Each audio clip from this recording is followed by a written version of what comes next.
Magandang umaga, Aling Marites, Aling Bebang. Parang ang aga ng tsismisa natin ah. Parang di kayo makamove on ah. Dahil ba sa tinalo namin ng anak nyo sila Taguro sa rap battle? Abay baka gusto nyong masampulan, kainaman. Naku mga tutoy, huwag nyo kami subukan. At kayo papunta pa lang, pabalik na kami dyan. Abay bakit ho di namin kayo nakasalubong? Ano? Palag na? Sige, game. Sandali lang. Sinong referee? Bayo nga ano? Si Aling Esme. Ayun, nakatayo. Tawagin mo. Aling Esme, Aling Esme. Kailangan namin ng referee. Ano? Mari? Referee po. Ay sige, wait lang. Magbibihis lang ako. Okay. Ano? Gin na? Nagpalit lang kayo ng kulay eh.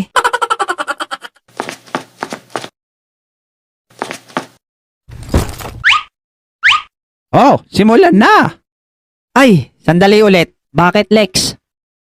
Ay, magpalit muna tayo ng costume. A few inches later. Unang banat, ang mga chismosa. Yo, yo! Hoy, Alex! Nakatamad sa inyong bahay?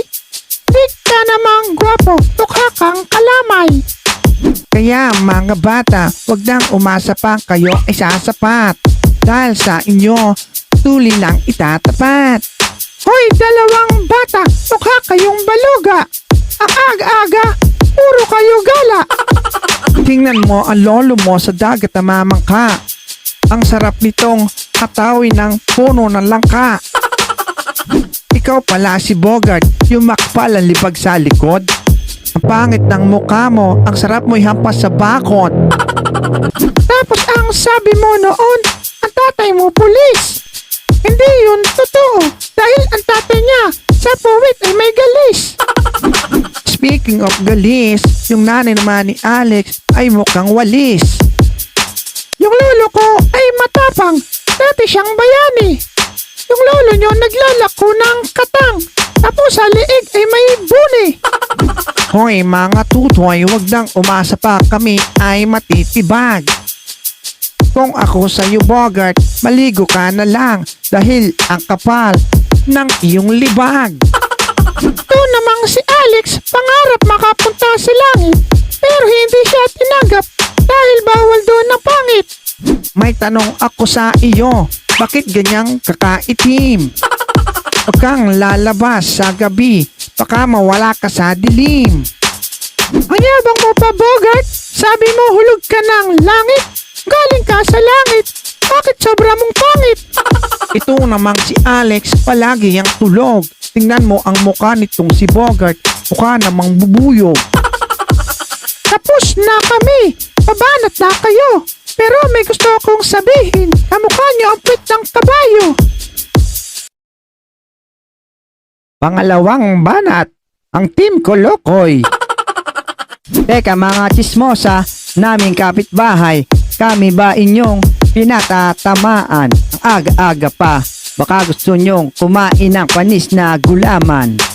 Umuwi na lang kayo at maglinis ng bahay. Tingnan mo ilong nito, mukhang tinapay. Itong si Aling Bebang mukhang pinaglihi sa kalawang. Ang aga niyang makipagchismisan, hininga niya amoy bawang.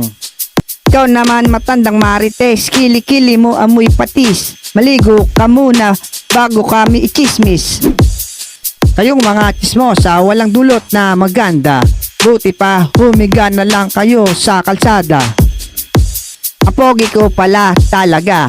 Kamukha ko si Daniel Padilla. Ang umangal sa inyo, hampasin ko ng pala.